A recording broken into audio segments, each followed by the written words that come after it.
नमस्कार, आप देख रहे हैं द फुलझड़ी और मैं श्रुति। सरकारी नौकरियों में खिलाड़ियों के 2% आरक्षण और आउट ऑफ टर्न के प्रावधानों की आड़ में फर्जीवाड़ा भी अनलॉक हो गया है। जी हाँ, कई खिलाड़ियों की ओर से गैर मान्यता प्राप्त खेल संगठनों से प्रमाण पत्र लेकर भर्ती में आवेदन किए जा रहे हैं। इसका खामियाजा योग्य खिलाड़ियों को भी भुगतना पड़ रहा है।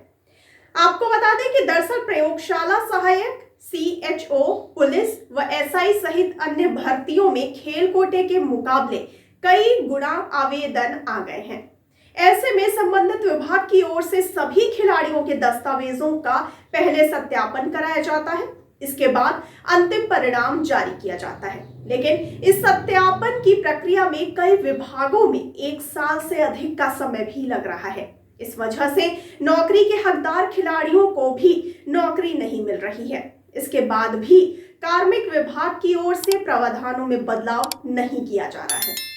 आपको बताते चले कि खिलाड़ियों का इस पर कहना है कि सरकार को आवेदन के समय ही इस तरह का विकल्प देना चाहिए जिससे गैर मान्यता प्राप्त संस्थाओं के खिलाड़ी आवेदन नहीं कर सके। तो आइए जानते हैं किस तरह अटक रहा खिलाड़ियों का रोजगार। सबसे पहले बात कर लेते हैं CHO भर्ती की। आपको बता दें कि CHO भर्ती में खेल कोटे में 40 से अधिक ऐसे खिलाड़ियों ने आवेदन कर दिया जिनका खेल कहीं से भी मान्यता प्राप्त नहीं था।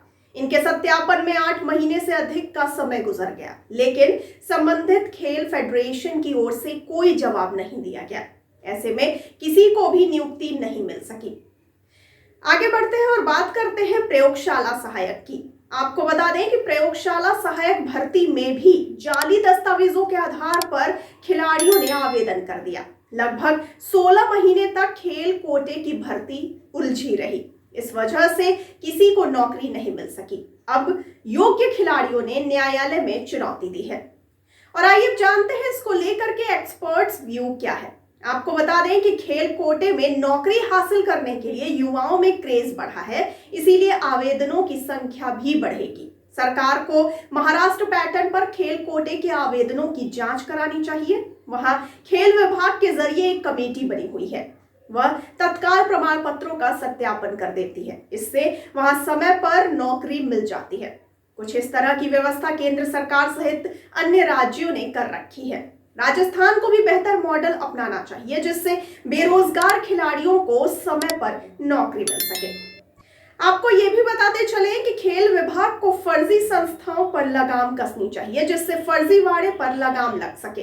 इस क्षेत्र में भी संगठित गिरोह सक्रिय हैं जो बेरोजगारों को झूठे सपने दिखाकर जाली प्रमाण पत्र बांट रहे हैं। ऐसे गिरोह के खिलाफ एक्शन लेना होगा। लगातार अभ्यास और खेलने वाले खिलाड़ियों को ही नौकरी मिलनी चाहिए। आपको बताते चले कि बिना मान्यता प्राप्त खेल संघों की ओर से जारी किए गए प्रमाण पत्र खिलाड़ियों के लिए समस्या खड़ी कर रहे हैं। इन प्रमाण पत्र की मान्यता नहीं होने से खिलाड़ी सरकारी सुविधाओं से वंचित हो रहे हैं। इस समय खेल विभाग द्वारा खिलाड़ियों का ग्रेडेशन प्रमाण पत्र बनाने का काम किया जा रहा है। खिलाड़ी पिछली खेल प्रतियोगिताओं के आधार पर अपनी ग्रेडेशन तैयार करवा रहे हैं, लेकिन कई फर्जी खेल महासंघ की ओर से करवाई गई प्रतियोगिताओं और उनके प्रमाण पत्रों की वजह से खिलाड़ी परेशान हैं।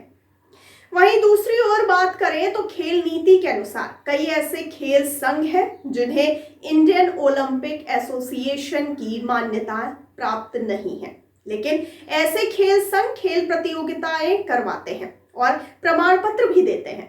इन प्रतियोगिताओं को अवैध करार नहीं दिया जा सकता है। इसमें भाग लेने वाले खिलाड़ियों की भी कोई गलती नहीं है क्योंकि उन्हें खेल संघ की मान्यता के बारे में अधिक ज्ञान नहीं होता है।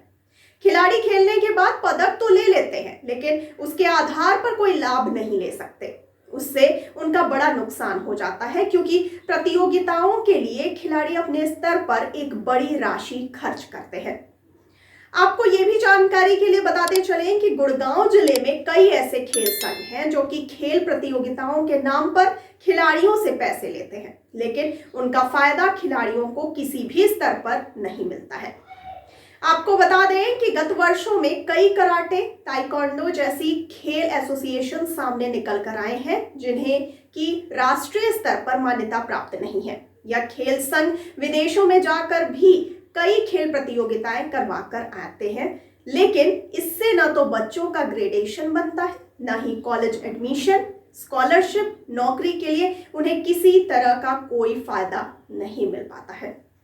तो आपको इस पूरे मामले को लेकर के क्या कहना है? आपकी क्या राय है? हमें कमेंट बॉक्स में कमेंट करके जरूर बताइए।